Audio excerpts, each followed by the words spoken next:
I'm Rachel Miller, 29 years old. And for 7 years, I was the daughter who paid everything in silence. Medical bills, mortgage payments, even my brother's debts. I covered it all while living in a tiny apartment in Chicago. I thought it meant I belonged, that I was loved. But on Christmas night, as the candles flickered and snow piled against the windows, my parents looked me in the eye and said, I wasn't even part of the family. What happened after? And the one sentence I finally said that silenced the entire room changed everything. Do you want to know how one Christmas dinner turned into the moment I reclaimed my life? That Christmas table looked picture perfect, with the tree glowing and plates full. Yet beneath the laughter, I already felt the quiet edge of being out of place. The snow kept piling against the windows as the conversation carried on. I tried to steady my breathing, telling myself not to let my mother's words take root. It was Christmas. After all, this night was supposed to be about family. Yet even as I reminded myself of that, the truth pressed in on me. For years I had been pouring every ounce of energy into keeping this family afloat. And somehow I was always cast as the one who thought only of herself. Michael was telling a story about a client at his insurance job. His voice booming, his hands gesturing in that confident way that had always earned him attention. Dad laughed, his face lighting up, and even Helen's eyes softened as she listened. Daniel jumped in with a joke about how boring insurance sounded, earning another laugh. I smiled politely, adding a small chuckle. But nobody turned toward me. Laura finally glanced down the table. How is work for you? Rachel, you mentioned last time that you had a big project. I nodded, grateful someone had asked. It went well. I was promoted to senior analyst last quarter. That's great, Laura said warmly. Michael smirked, swirling the wine in his glass. Must be nice when you have all the time in the world to dedicate to spreadsheets. Some of us have kids to raise. Sophie piped up with pride. Daddy always helps me with my math homework. Everyone chuckled, except me. I felt my cheeks heat. Not from the wine, but from the subtle dismissal in my brother's words. Dad tried to bridge the silence by carving into the turkey and passing the platter down. As plates were filled, Helen spoke again, her voice carrying over the clatter of silverware. You know, Rachel, sometimes I worry about you. 30 is right around the corner. No husband. No children. Work is fine. But life is more than a paycheck. I gripped my fork tighter. I'm 29. Mom, not 30 yet, and I'm happy with my life right now. Her smile was thin. Happiness can be temporary. Family is what lasts. Daniel snorted. You sound like a commercial dup. Mom. Everyone laughed. Even Dad. I forced a smile. But inside, the words scraped at me. Happiness can be temporary. Did she really believe I was destined to end up alone? That the years of supporting them financially meant nothing because I had not checked off the boxes she valued. Laura passed the mashed potatoes my way, her hand brushing mine as if to steady me. Her kindness almost undid me. The children were bickering over who got the bigger piece of pie when Dad raised his glass again. Let's be thankful, he said, his voice loud and proud. For another year together. For health. For family. Everyone echoed family. The word sat bitter on my tongue. I thought about the credit card bills I had paid without anyone knowing, the student loans I had helped Daniel with, the mortgage payments I had slipped into their account. Was that not family? Michael leaned back in his chair, patting his stomach. This is the best turkey yet. Mom. Hiln bim de him. Thank you, sweetheart. I caught the exchange, the warmth that passed between them. So different from the coolness she showed me. It was not new. But on this night, under the glow of the Christmas tree, and with the snow falling like a silent witness, it felt heavier. I sipped my wine slowly, letting the burn calm me. Every holiday I told myself I would not let it get to me. Every holiday I failed. Ethan tugged on Laura's sleeve. Can we open gifts now? Soon. Honey, she whispered. Let's wait until after dessert. The table buzzed with chatter about past Christmases. Michael recalling the year his bike was hidden in the garage. Daniel talking about his first guitar. Each story circled around the boys. Their accomplishments. Their memories. I searched my mind for one I might share. But each time I tried to speak, another voice rose louder. Eventually I stopped trying. Helen's eyes found me again. I just think, Rachel, that it is time you stop running yourself ragged with work. You should be here more. Invest in what matters. What mattered. I had been investing for years. In all of them. Quietly. Without recognition. My throat tightened. But I kept my tone even. I am here. Aren't I? She gave that same smirk. And the conversation moved on. But her words lingered like a cold draft across my back. I focused on Sophie, who was showing Ethan how to fold his napkin into a triangle. Their innocence softened something inside me. They did not know about the tension, about the ledger of sacrifices that weighed me down. To them, I was Aunt Rachel, who brought gifts and, sometimes, cookies. Dinner stretched on. Laughter, louder, with each refill of wine. I smiled when expected, answered when spoken to. But I felt like a shadow at the far end of the table. The glow of the candles did not reach me. The hum of belonging passed over me. When plates were cleared and dessert appeared, Helen leaned toward Michael, complimenting his new promotion, praising Daniel for performing at a local bar. Her voice was warm, proud. Then her eyes flicked to me. And Rachel, still working late nights in the city. The room quieted for a beat, everyone waiting for my response. I set down my fork carefully. Yes. Still working. Still building. Her smile was sweet. Her tone cutting. Well? At least you can afford nice wine for yourself. A few chuckles. Then silence. My father cleared his throat. Let's open gifts soon. I stared at the flickering candles, willing myself to swallow the bitterness. The night was far from over. But already, I knew where it was heading. I was once again the outsider in the house, where I had grown up, and it was only a matter of time before the cracks widened. I had been here before. Not in this exact room with candles and Christmas china, but in the feeling of being surrounded by family and yet set apart from them. That sense of isolation had been building for years, long before tonight, stretching back to when I first left for college.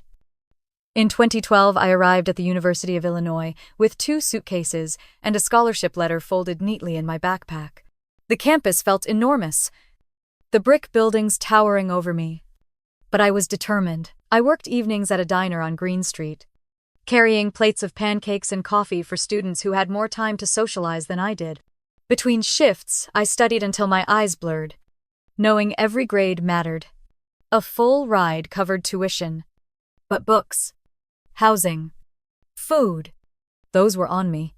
My parents never said they expected me to send money home. But the first call came during my sophomore year.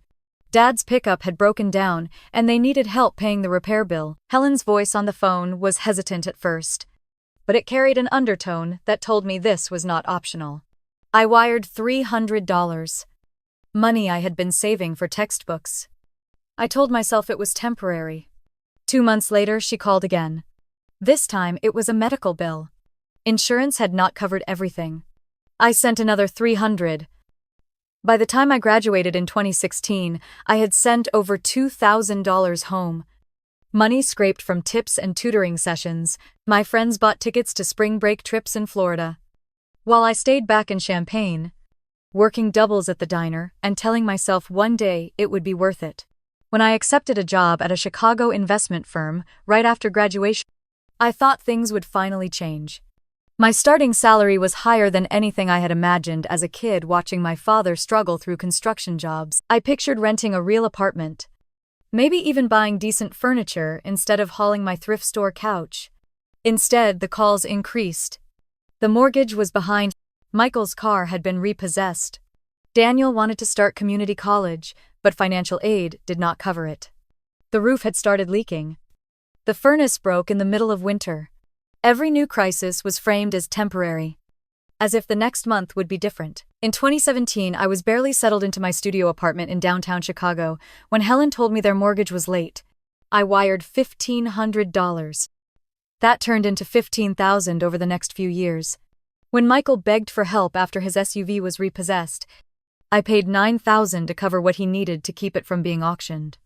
He promised he would pay me back when his commissions improved, but he never did. Daniel called me in tears about tuition.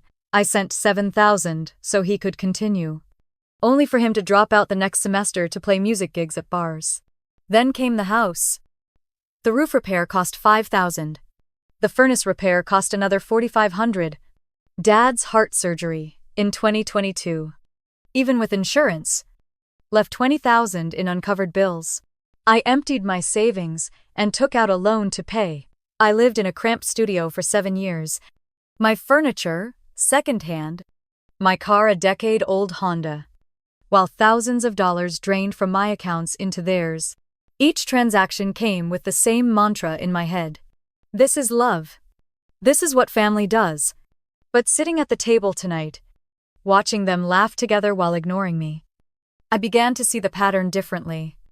I had not been helping. I had been underwriting their lives, keeping them from facing the consequences of their choices. They treated me like a walking checkbook, a reliable solution, while mocking me for not fitting their mold of marriage and children.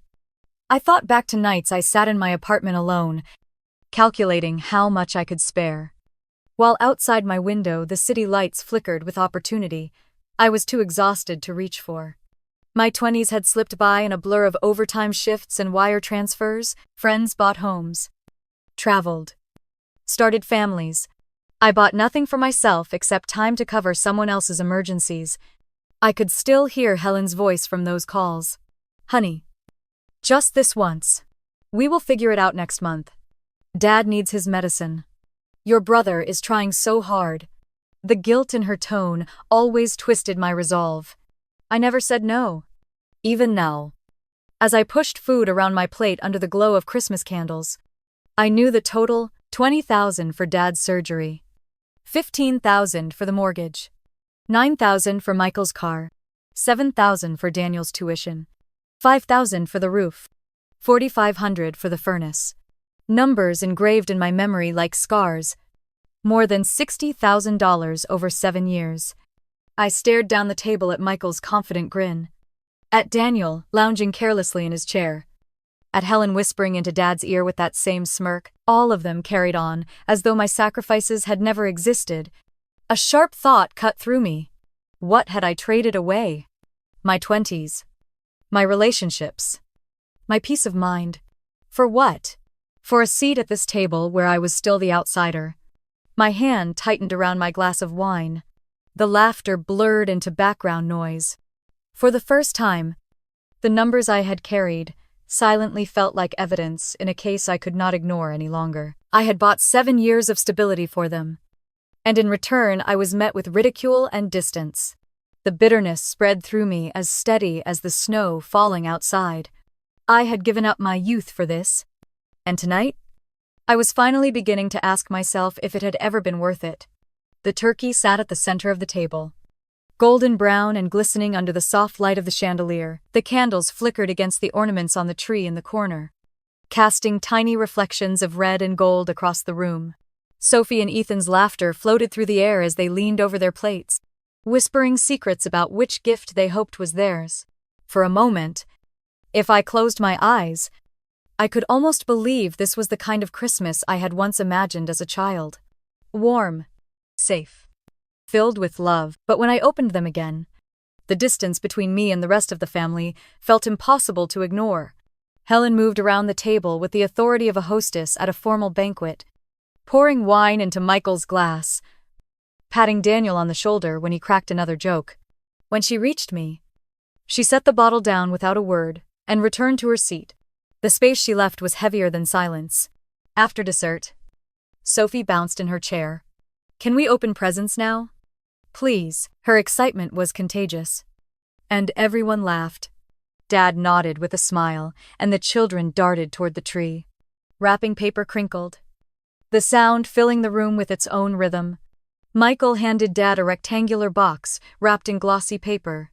Dad tore it open, revealing a new set of tools. Michael leaned back in his chair. grinning. Thought you might need to update that old set in the garage. Helen clasped her hands together, her voice high with delight. Oh, Michael. That is perfect. Your father will use those all the time. Dad chuckled. Very thoughtful. Son. Daniel was next. He passed over a small photo frame. Inside, a picture of himself with Dad at a fishing trip last summer. Dad's eyes softened as he looked at it. And Daniel gave his crooked smile. Figured you'd like something to put on the mantle. Helen leaned across the table to touch Daniel's arm. That is such a meaningful gift. You know how much your father cherishes those memories. The room hummed with warmth.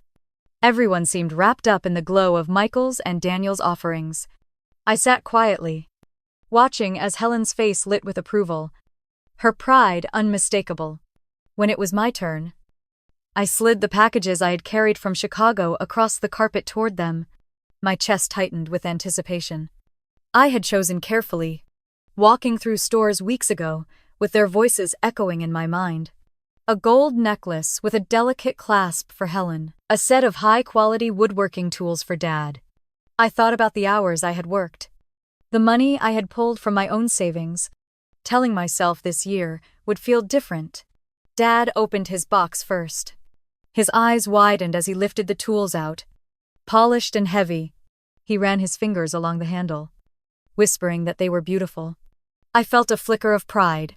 Helen unwrapped her necklace, the chain catching the light as she held it up. For a moment, her expression was unreadable. Then, she placed it back in the box and set it on the table. That is nice, she said flatly, before turning her attention back to Sophie, who was already tearing into her stocking. The moment passed without acknowledgement. No smile, no warmth, no words of praise like she had showered on Michael and Daniel. Dad murmured, "Thank you again," slipping the tools back into their case. But the energy in the room had shifted. I sat there, hands resting in my lap, the weight of Helen's dismissal pressing into me. Michael cracked another joke about how Dad could finally fix the squeaky step on the porch. And everyone laughed. The sound cut through me, harsh and sharp. My gift had disappeared into the background like an afterthought. Laura glanced at me from across the table, her eyes soft with apology she did not voice. She helped Sophie untangle a ribbon, filling the silence I could not. Inside, something twisted. I had spent hours choosing those gifts, had drained more money into this family than anyone would ever admit. And still, I was invisible. My brother's modest offerings were praised like treasures, while mine was brushed aside. The imbalance had always been there, but seeing it play out so clearly in front of me felt like someone pressing a finger into a wound I had been hiding. The laughter swelled again as wrapping paper piled high around the tree, and I realized I was sitting in the middle of my family, but not truly a part of them. I smiled faintly, willing myself to appear calm, though inside a storm was gathering. Tonight was confirming what I had feared for years. No matter how much I gave, I would always be the outsider, seated at the same table but treated like I did not belong. Dad lifted his glass and declared that he wanted to make a proper toast. His voice, warm and steady, rolled across the table as he thanked everyone for being there. For another Christmas. For another year together. The fire in the living room crackled like it was adding its own applause, and the glow of the candles seemed to agree with him. The children raised their glasses of milk with wide grins, clinking against the taller wine glasses, laughing as the liquid sloshed dangerously close to the rims. For a fleeting moment, I wanted to believe his words, to sink into the image of family gathered in peace, the kind of holiday I had always told myself we were having. But then Helen spoke, her eyes fixed directly on me as she raised her glass. Her voice was lilting, almost sweet, but her words were sharp enough to cut through the cheer. A daughter at your age should be thinking about a husband and children, not burying herself in 60-hour work weeks. The table quieted as if everyone had been waiting for her to say it. Michael chuckled, quick to fill the silence. No wonder you are still single. Rachel, who has time for a relationship when you are married to spreadsheets? His grin widened as if he had landed a clever punchline. Daniel leaned forward with a grin that was all teeth. Do you guys remember when she was little and used to make budget charts for her allowance? She would tape them to her bedroom wall, like she was running her own bank.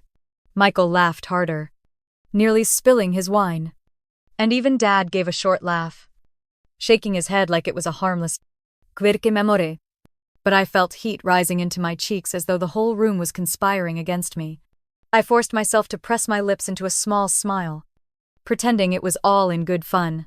My hands slid under the table, fingers pressing against my palms to stop the trembling. The laughter filled the room, warm and unrestrained for them, but cold and suffocating for me.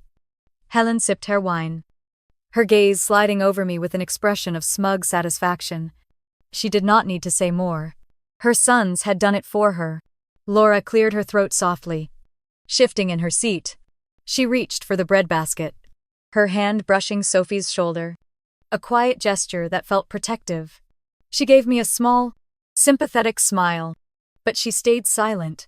I did not blame her. She knew the balance of power at this table. Sophie broke the tension for a moment, waving a shiny bow she had pulled off one of her gifts. "Look, Mommy! I can wear it in my hair." Her innocent voice filled the room with joy. And everyone laughed with her, grateful for the distraction. I smiled at Sophie, too. Though my chest tightened with something far heavier than amusement, Michael leaned back in his chair, crossing his arms with a grin that reminded me too much of our teenage years when he could charm his way out of anything. "Some things never change," he said, nodding toward me. "Rachel has always been obsessed with numbers," Daniel added quickly, smirking. "She still keeps track of every penny. That is just who she is." Their laughter came again, louder this time, spilling into the corners of the room. Dad shook his head, trying to play peacemaker with a light chuckle. "That's just Rachel," he said, as though I were an old joke everyone already knew. I stared down at my plate, my fork resting against the rim, the food untouched. I could hear the fire pop in the other room, the faint whistle of wind pressing against the windows. But all I could feel was the weight of humiliation. This was my family, the people I had poured myself out for year after year. And they were laughing at me as though I were nothing more than a punchline. I lifted my glass slowly, letting the wine steady me. My hand trembled despite the effort. I told myself not to speak, not to let them see how much their words cut. Silence had always been safer, but each word tonight etched itself deeper. Each laugh pressed harder against wounds I had carried quietly for years. Helen leaned in slightly, her voice low but clear enough for the whole table. "A career is fine, Rachel, but don't fool yourself. It cannot keep you warm at night." Her eyes sparkled with something colder than the snow outside. Michael chuckled again, raising his glass toward me as if it were a toast. "Maybe next Christmas she will bring a boyfriend instead of balance sheets." Daniel laughed so hard he slapped the table, startling Ethan, who dropped a fork onto the floor. The sound of it clattering against the tile echoed in my ears. Laura bent to pick it up quickly, her face flushed with discomfort. "Enough," she whispered, but her voice was swallowed by the laughter. I sat still, smiling faintly, my back rigid against the chair. I felt small in that moment, smaller than I had ever felt in this house, smaller than I had even felt when I was 15 working shifts at the diner to save for textbooks while they teased me for being boring. It was as if time had collapsed, and I was once again the overlooked child, the middle one caught between a golden boy and a charming baby brother, trying and failing to be seen for anything beyond her usefulness. The room grew louder, their voices overlapping as they traded jokes at my expense. I nodded occasionally, pretending to share in the laughter, but my eyes burned. I stared at the gold necklace still resting in its box beside Helen's wineglass, untouched and forgotten. My gift, like me, had been dismissed. I pressed my nails deeper into my palm beneath the table, grounding myself with the sting. Around me the lights twinkled, the fire blazed, the trees sparkled, and still I sat frozen.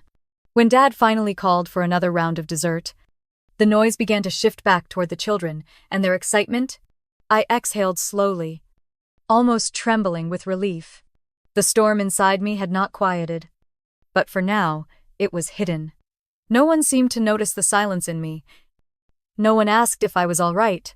They carried on with their pie and coffee and small talk, while I sat there at the far end of the table, surrounded by everything that looked like family, but felt nothing like it. The clinking of forks and the murmur of small talk faded into the background as I stared at the twinkling lights on the Christmas tree. My mind drifted to a different apartment. A different December. Years ago, when I had still believed balance was possible. Mark Evans had been my partner for nearly 3 years. He was steady and kind.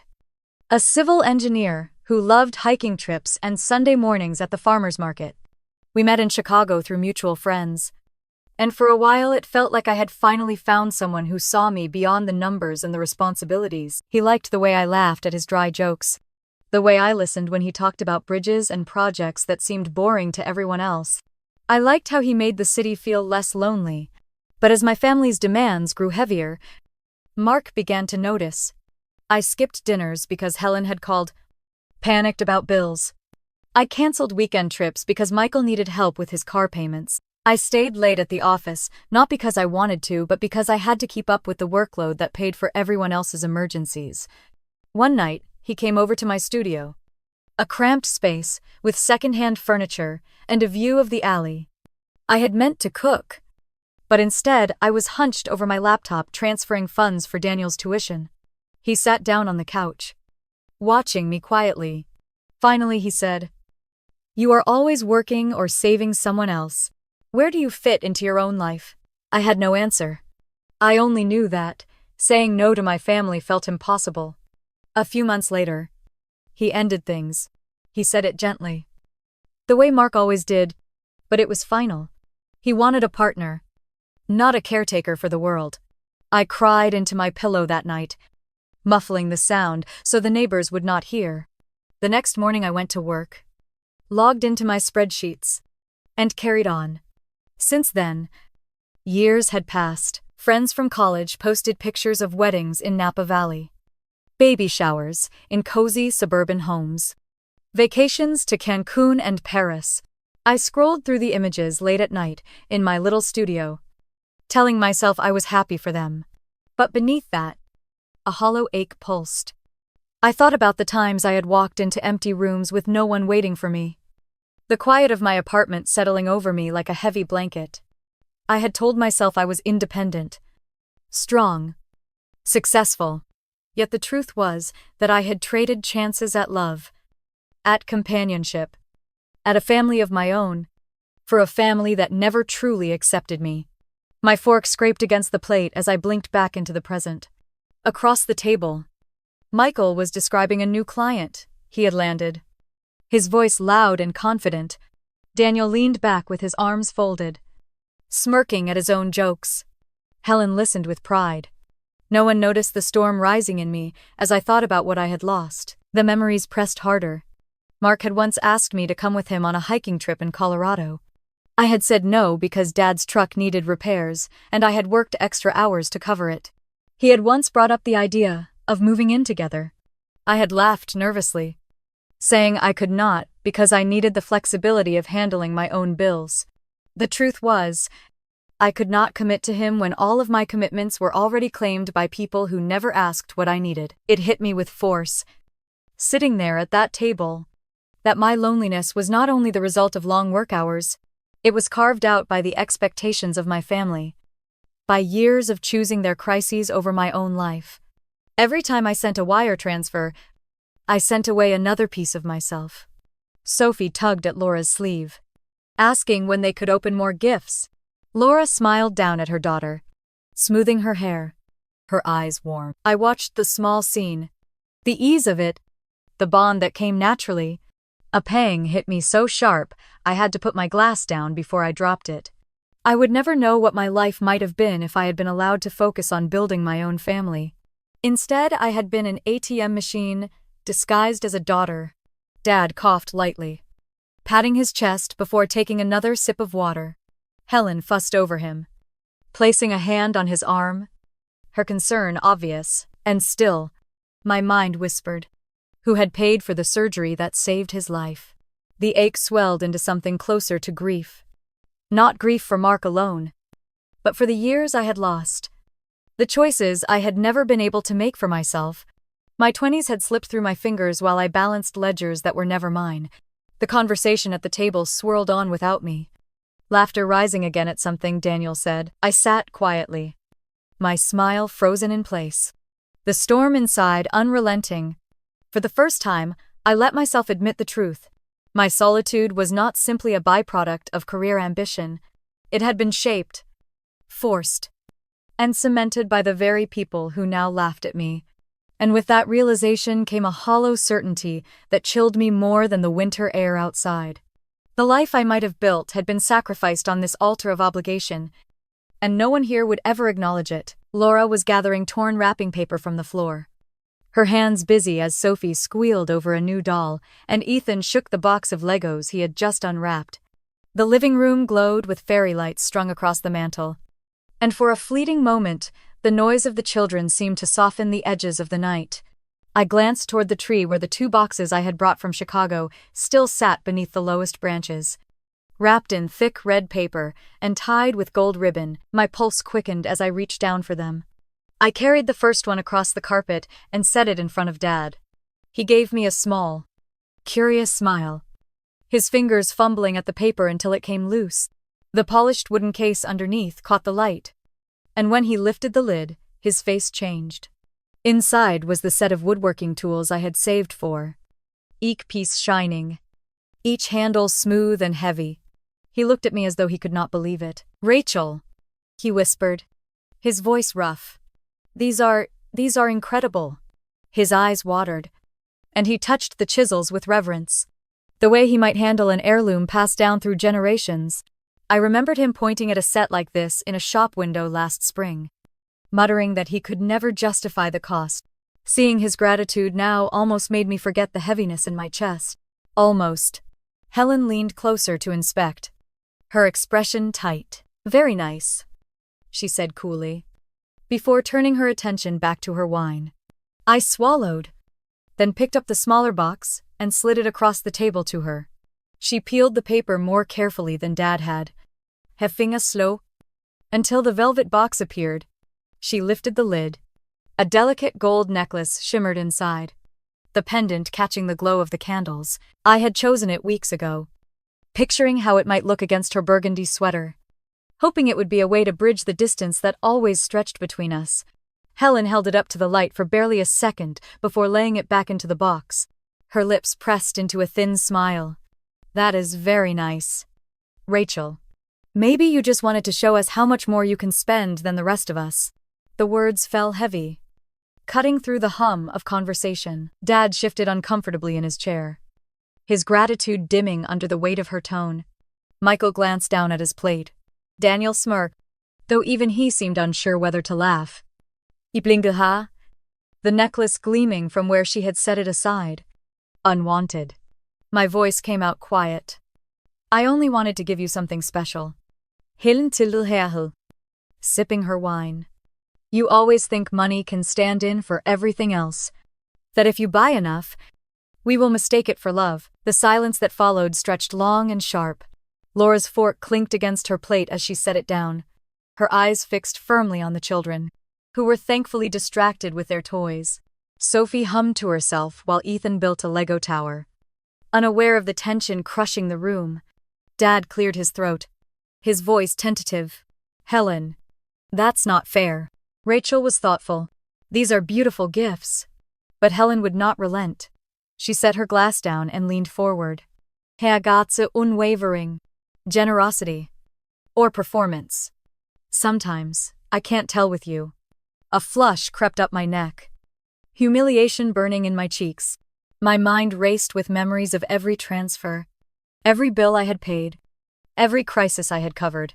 I thought of the hours of overtime, the missed dinners, the years of sacrifice, and here, in front of everyone, my mother suggested that my love was nothing more than vanity. The room seemed to fold in on itself. The fire popped in the hearth, a spark shooting upward. Dad's hand rested awkwardly on the tool case, caught between pride and shame. Michael fidgeted with his wineglass. Daniel smirked again. But this time, there was less conviction in it. Laura avoided my eyes. Her lips pressed tight. Helen's words echoed like a verdict. You think money can buy affection. You think you can purchase your place in this family. I forced myself to sit still. Though my hands trembled in my lap, the laughter and cheer of earlier had drained away, leaving only the chill of accusation. The necklace still lay in its box, untouched, gleaming like evidence against me. Dad tried again, his voice quieter. Rachel has always been giving. We should appreciate what she does. Helen turned toward him, her eyes narrowing. Or maybe we should ask why she feels the need to prove herself with every dollar she spends. The air in the room tightened, even the children quieted.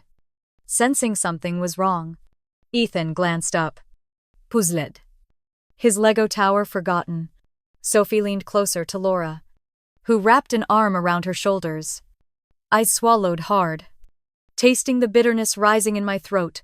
My father's tools, my mother's necklace, years of sacrifices piled invisibly on the table. And still, somehow, I was being painted as selfish, shallow, manipulative. The silence that followed was worse than the words. It pressed into every corner of the room until no one could ignore it. The glow of the Christmas lights seemed dimmer, the warmth of the fire muted. I folded my hands together tightly, pressing my nails into my palms to ground myself. For once, no one laughed. No one teased. No one rushed to change the subject. Helen's accusation lingered over the table like smoke, staining everything it touched. And in that heavy pause, I realized that no matter how carefully I chose my gifts, no matter how much of myself I gave away, it would never be enough to change the way they saw me. Helen's wineglass was still in her hand when she leaned back, her eyes fixed on me with a look I had never seen so nakedly before. The corners of her mouth lifted, but there was no warmth, only something cold and satisfied. You were never really part of this family. The words sliced through the air sharper than any of her earlier barbs. For a moment I thought I had misheard. My chest tightened, my ears ringing. But her face told me she meant every syllable. I waited for Dad to speak, to push back, to correct her. He had always been the buffer, the one who softened her sharpness. But he didn't. He pressed his lips together, then exhaled slowly and muttered, "There are times when your mother and I feel like you are a stranger to us." It felt as if the floor had given way beneath me. My fork slipped from my hand and clattered against the china, startling Sophie.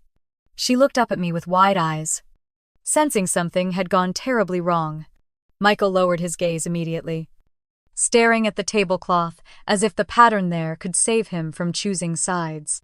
Daniel, usually so quick with a smirk or a jab, sat frozen, his eyes darting between our parents and me, before he looked down at his lap. Laura shifted uncomfortably in her chair, her face pale. She pulled Sophie close and placed a hand on Ethan's shoulder, whispering something I couldn't hear. The children's smiles had faded, confusion replacing joy. My pulse pounded in my ears. I searched my father's face for some trace of regret, for some sign that his words had escaped him in a moment of weakness.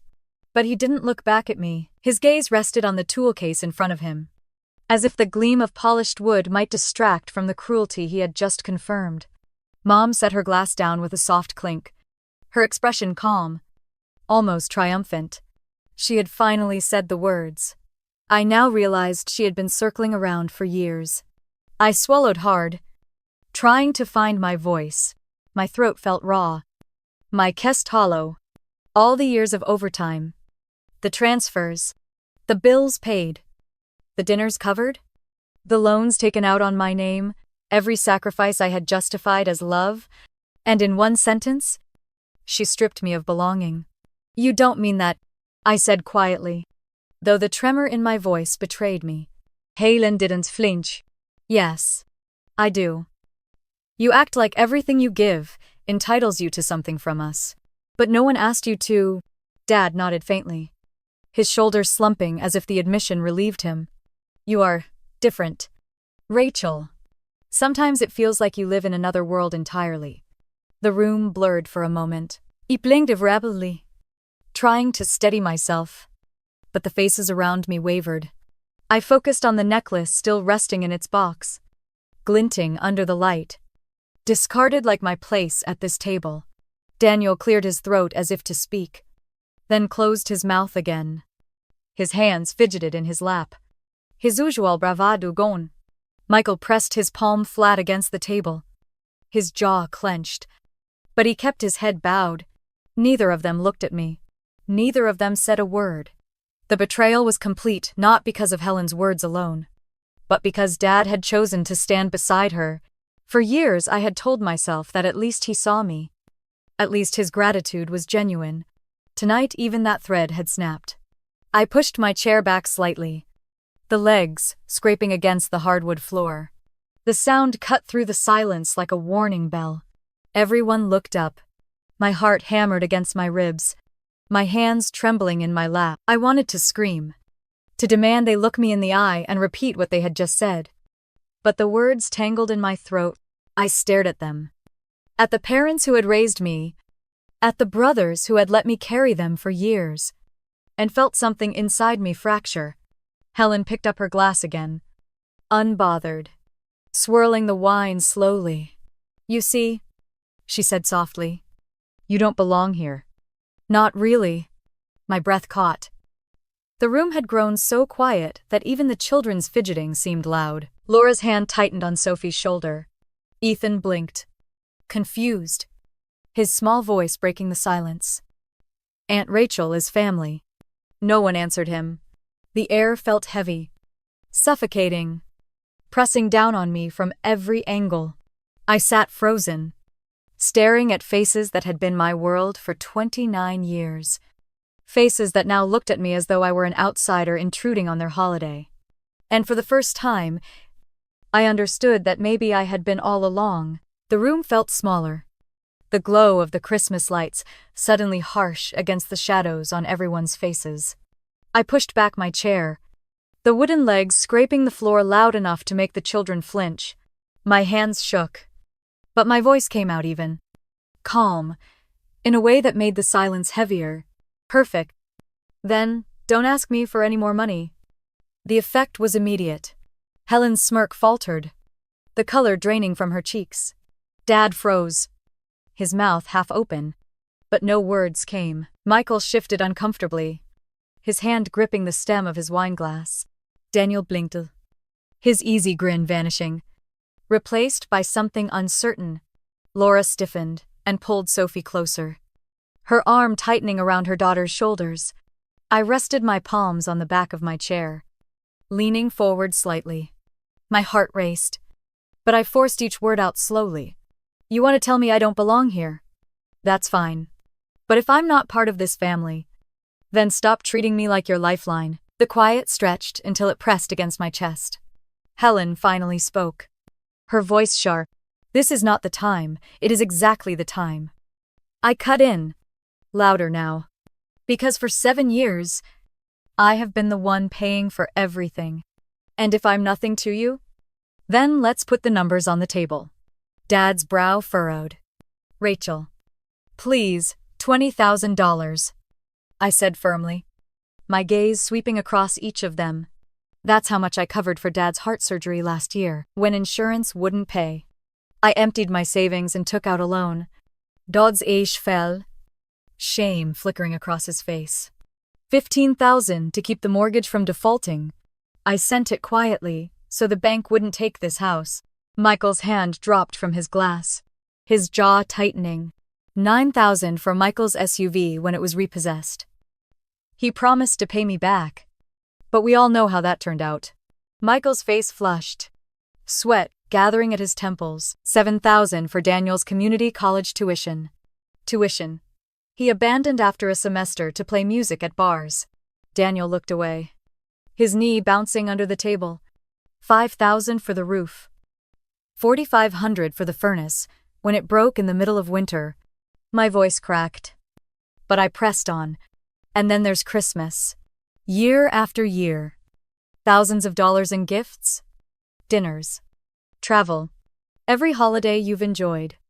Every detail you've taken for granted. I have paid for it. This Christmas alone has cost me nearly $8,000. The air went still. Sophie looked up at me, confused. While Ethan fidgeted with a bow from one of his gifts, Laura pulled them both close, whispering something soft. Her eyes never leaving me. Helen's hand trembled as she set down her wineglass. That's enough. No, I said, my voice sharp but steady. It is not enough. Because you need to hear it. For 7 years I've been working 60-hour weeks, living in a tiny apartment with secondhand furniture, driving a car that barely runs, while you sit here mocking me? And for what? To be told I was never part of this family. Helen's face twisted, panic and defiance battling across her features. I took a deep breath, my chest burning. You want to know why I keep track of the numbers? Because numbers don't lie. Numbers are the only thing that prove I was ever here. That I gave everything I had to people who treated me like a stranger. Michael wiped at his forehead, his voice low and unsteady. Rachel, come on. You didn't have to. Yes, I did. I snapped. Because every time there was an emergency, every time someone needed saving, the call came to me. And I never said no. Daniel muttered something under his breath. Too quiet to catch. His hands twisted in his lap. Is bravado gone? I turned back to Helen. My voice, quieter but sharper than ever. You said I was never part of this family. Then fine. Don't call me the next time the bank calls. Or the hospital. Or when Michael's car gets taken again. Don't ask me to cover Christmas. Or tuition. Or bills. If I'm not part of this family, then you don't get to spend my life like it's your credit card. Helen's lips parted. Her face pale, but no words came. The fire crackled loudly in the hearth. The only sound in the room, my father's eyes glistened as he stared at the tool case in front of him. The gift that had moments ago brought him joy, now heavy with guilt. Laura shifted. Her voice a whisper meant only for me. Though everyone heard it, they needed to hear this. The silence that followed was suffocating. I could hear my own heartbeat, feel the tremor in my hands, the sting in my eyes. For the first time, I had said it aloud. Every dollar, every sacrifice, laid bare in front of them. No one laughed now, no one teased. No one dared to meet my gaze. The numbers hung in the air. Undeniable. Unshakable. I straightened, stepping back from my chair, my body trembling, but my voice steady. You think I was never part of this family? You're right. I was never your daughter. I was your safety net. Helen's face crumpled. Edward's shoulders sagged. Michael wiped sweat from his brow. And Daniel kept his eyes down. Laura held the children close. Her expression, a mix of pity and quiet recognition, and for the first time in 7 years, the table was silent. I slid my hand into my purse and felt the envelope I had tucked there before leaving Chicago. It was meant to be discreet. Something I would hand over quietly if bills came up, or if my parents hinted at being short again. Tonight it became something else entirely. I pulled it out and laid it flat on the table, pushing it forward until it sat in the center like another gift no one wanted. That will cover my share of Christmas, I said. My voice steady. Each syllable deliberate. The reaction was immediate. Helen's eyes snapped to the envelope, then back to me, her face paling. Her hand tightened around the stem of her glass, and for once she looked unsure of herself. I didn't mean it like that, she whispered, her voice trembling in a way that almost sounded foreign. I held her gaze, my tone sharp but calm. You said exactly what you meant. There is no need to pretend. Her lips quivered, opening as though to argue. But no sound came out. She closed them again and looked down at the tablecloth. Dad's chair scraped as he pushed back slightly, his hands flat against the wood as if he needed to brace himself. Rachel, please, he said, his voice low and shaking. Don't do this. Sit down. Let's talk. Talk about what? I asked, my chest rising and falling. About how you both decided I was never part of this family. About how you've lived off me for years while mocking me. There is nothing left to talk about. Michael shifted uncomfortably, his face red. He reached for his glass, then set it back down without drinking. Daniel rubbed the back of his neck, his foot tapping nervously under the table. Neither spoke. I reached for my coat draped across the chair and pulled it on slowly, smoothing the sleeves down with hands that no longer shook. For once, I wasn't trembling. I was certain. Helen's voice broke the silence again. Softer this time. Almost pleading. Rachel. I didn't want it to come out that way. I was upset. I said things I shouldn't have. I turned to her, my voice firm. You've said it in more ways than one. Over years. Not just tonight. You didn't slip. You finally told the truth. Her face crumpled, but I felt no relief in it. Dad stood halfway, his hand reaching out before falling back to his side. His shoulders slumped. Rachel, it's Christmas. Families fight, but we don't walk away. I looked at him, my heart aching, but resolute. Families fight. Yes, but they don't treat their daughters like a bank. They don't strip them of belonging after everything they've sacrificed. The words hung in the air. Dad lowered himself back into his chair, as though my answer had drained the last strength from him. I buttoned my coat one button at a time. The sound of the fabric snapping against itself loud in the silence. Around me, the room had stilled completely. Laura gathered Sophie and Ethan closer, whispering into their hair as if shielding them from words they couldn't fully understand.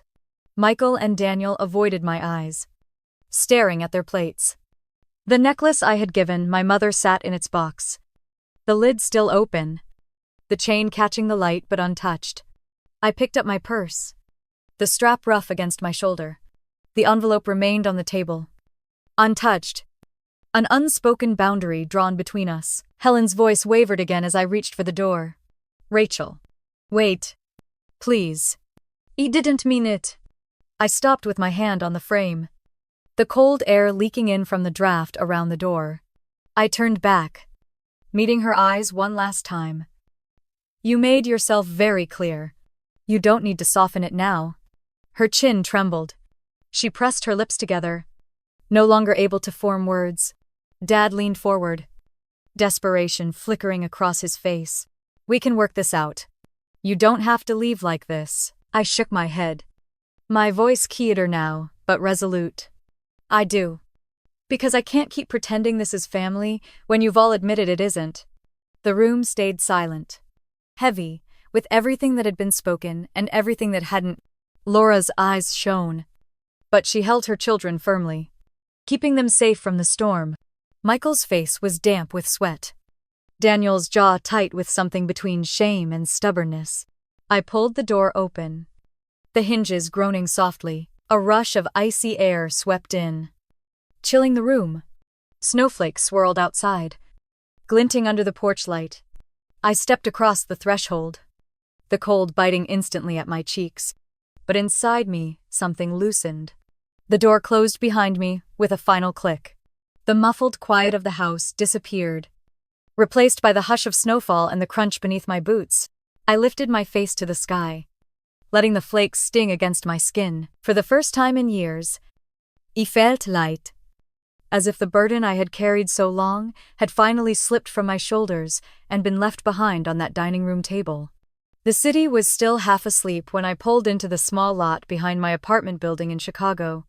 Snow clung to the windshield, and the silence of the streets mirrored the strange calm inside me. My boots crunched against the icy pavement as I walked up the back steps and unlocked the door. The warmth of the radiator hit me as soon as I stepped inside, filling the studio with its familiar hum. I set my purse down, unbuttoned my coat, and sank onto the edge of the bed without even turning on the light. For the first time in years, I had walked away. No check left behind to cover the mortgage. No transfer made to bail out another crisis. Just the envelope on the table, enough to cover my portion of dinner. Nothing more. The relief was sharp and real, but it came braided with exhaustion. I pulled the blanket around my shoulders and fell asleep still in my clothes. The snow outside continuing to fall. By morning, the spell of quiet was broken. My phone lit up with messages, the screen filling faster than I could clear it. Michael's voice came first, tight with panic. "Rachel, you can't just walk away like that. The bank is threatening to take the SUV again. They're saying, if I don't make the payment this week, it's gone. You know how much I need that car for work. Just cover this one last time. I'll pay you back." I hit delete before he even finished. The next voicemail was Daniel's. His voice wavered between confidence and desperation. "Hey sis, tuition's due and they're saying I can't register for spring if I don't pay the balance. You've always been there for me. Don't let me fall now." I pressed delete again. Dad's voice followed. Softer, older than I remembered from even a few months ago. "Rachel, sweetheart, the mortgage payment is due this week. Your mother and we just don't have it. Please, don't let us lose the house." For years, those words would have had me on my laptop within minutes, calculating, transferring, solving. But now they landed differently. They weren't mine to carry anymore. I placed the phone face down on the table and made coffee. Listening to the steady drip of the machine instead of their voices, the smell of the brew filled the apartment, grounding me more than anything else.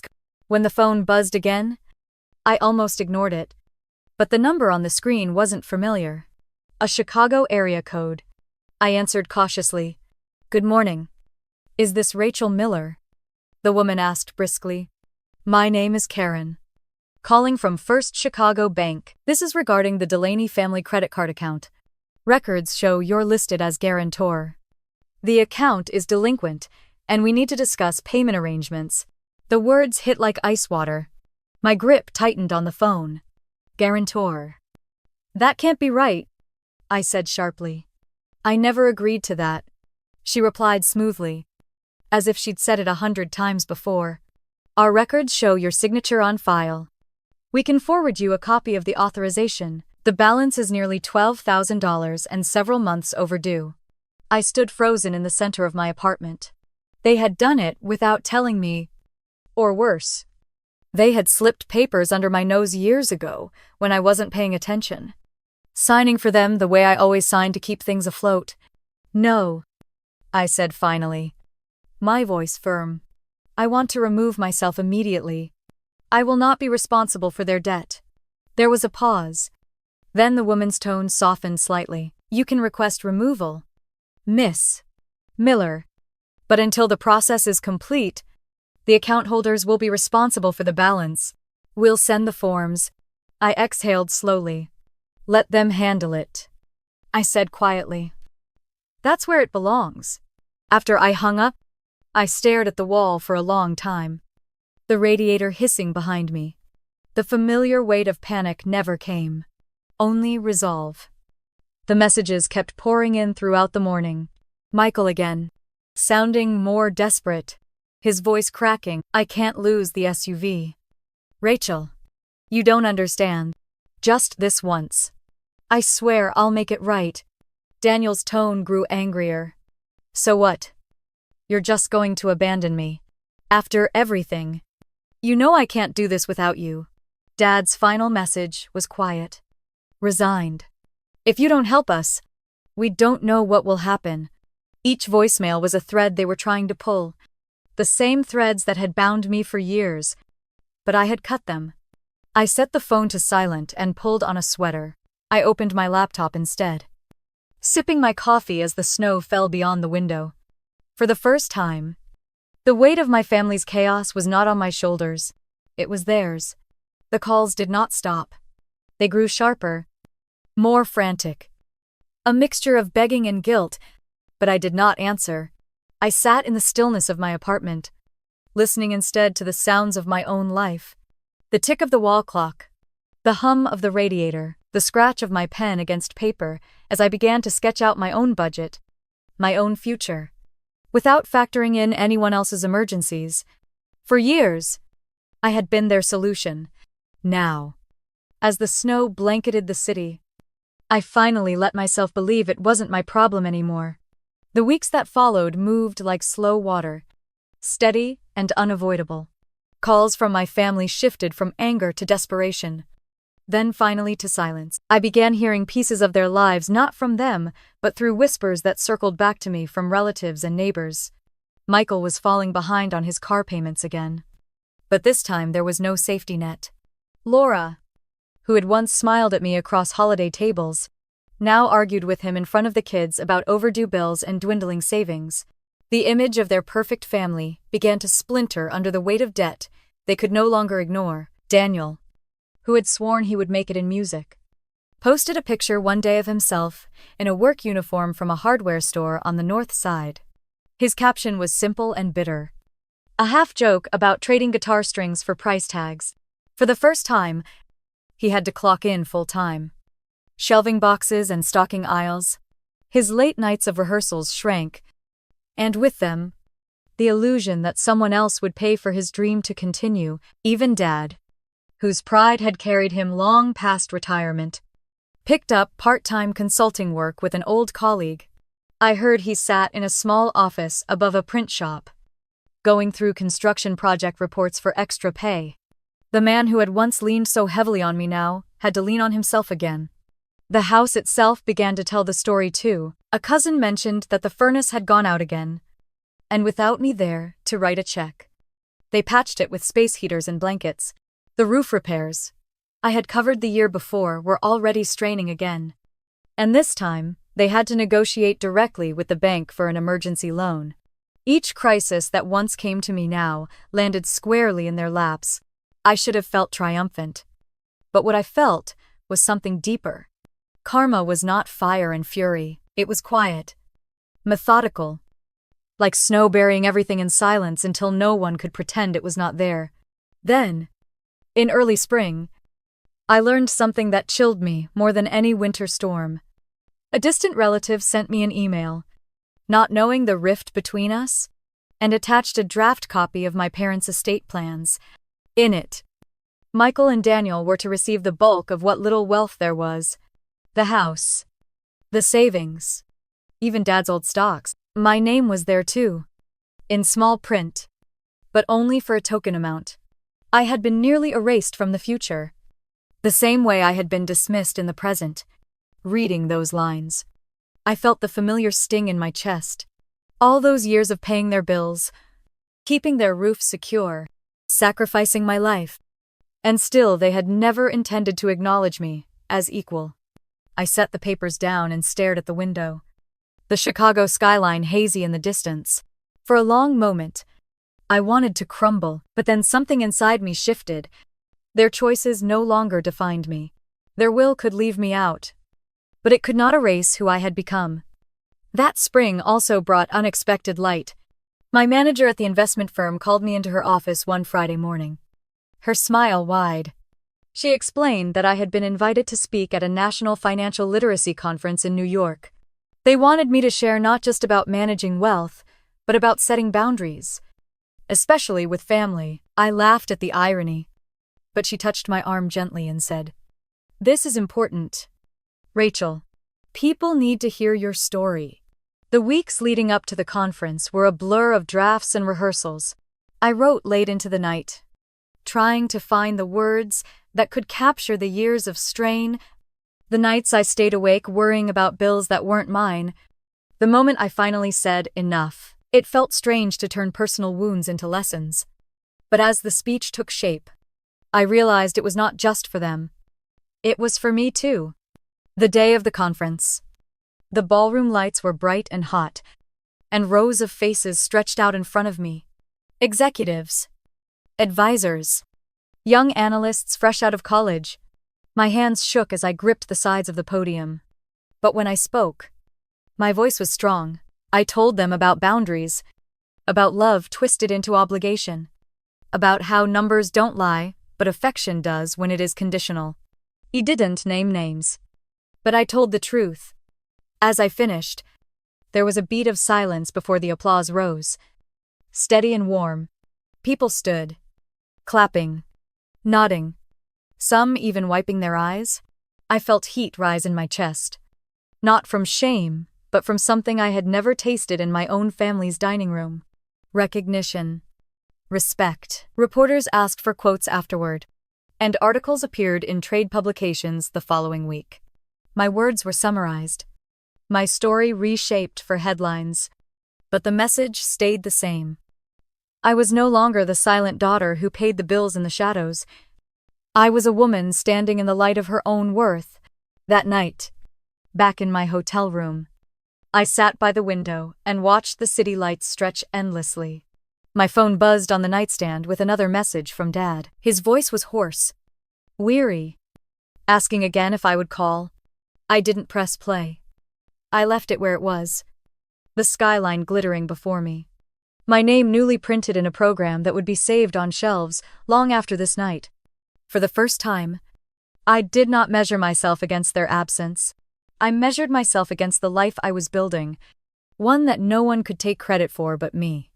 And in that quiet moment, I understood something my family never had. My value had never been in what I gave away. It had always been in who I was. Snow was already falling when I pulled into the familiar driveway in Evanston on Christmas Eve of 2024. The house looked smaller than I remembered, but strings of lights glowed along the eaves, and a wreath hung neatly on the front door. For a moment, I sat in the car and let myself breathe. A year ago, I had walked away from this place with nothing but resolve. Tonight, I was coming back by choice. Not obligation. David reached over and squeezed my hand. "You ready?" he asked softly, his eyes steady on mine. I smiled, warmth rising in my chest, more than I ever thought I'd be.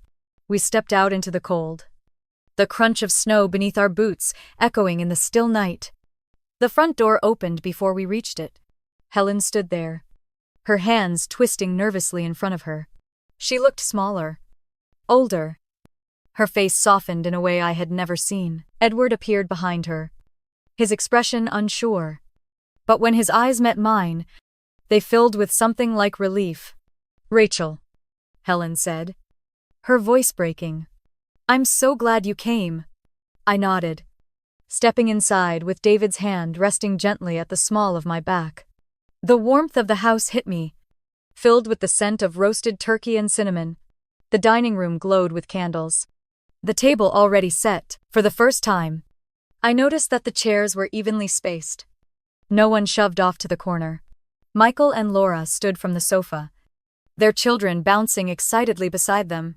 Sophie ran to me first, wrapping her arms around my waist, her voice bright. "Aunt Rachel, I missed you," Ethan chimed in, holding out a handmade card with snowmen scribbled in marker. "We made this for you." My throat tightened as I knelt to hug them both. "Thank you," I whispered, brushing Sophie's hair back from her face. When I rose, Michael cleared his throat. He looked thinner, more worn. But his eyes met mine without defiance. "We owe you an apology," he said quietly. "You were right to walk away. We had to learn the hard way." "But we did," Laura added softly. "Thank you for forcing us to face it. It saved us, even if it didn't feel like it at the time." Daniel came in from the kitchen, wiping his hands on a dish towel. He didn't look like the boy who once begged for tuition money. His hair was shorter, his clothes plain from hours of work, but there was a new steadiness in him. "I've been working full-time," he said simply, his voice carrying a mix of pride and humility. "It's not glamorous, but it's mine." I gave him a small smile. "That's more than enough." Helen stepped closer, her eyes wet. "Rachel, last year I said something I can never take back. I told you that you weren't part of this family." She paused, shaking her head. "That was a lie. The truth is, you've always been the heart of this family. I was too blind, too bitter to admit it. I am sorry." Her voice broke, and for the first time in my life, she looked at me not as a child to criticize, but as a woman she respected.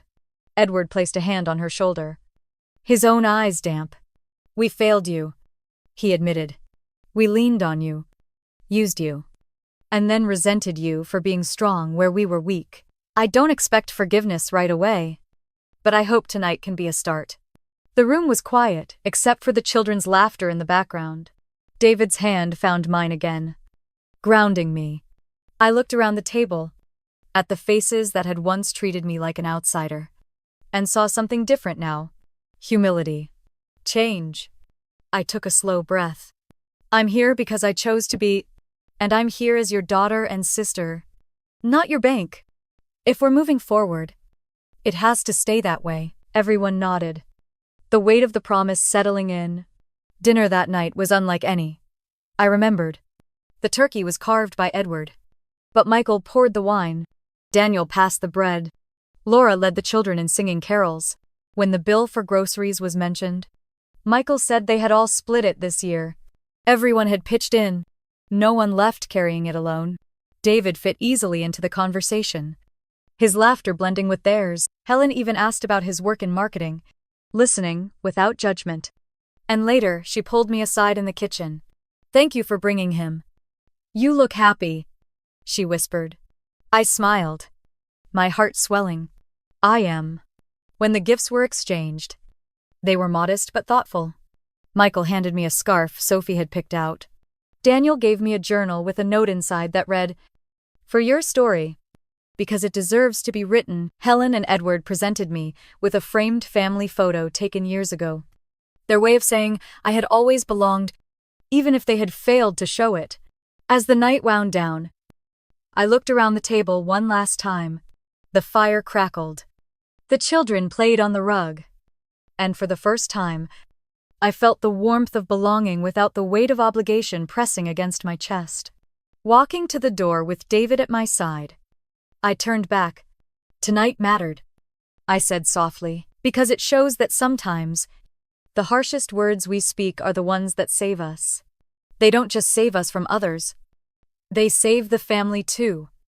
Outside, snow drifted gently under the porch light, and I let myself feel at peace.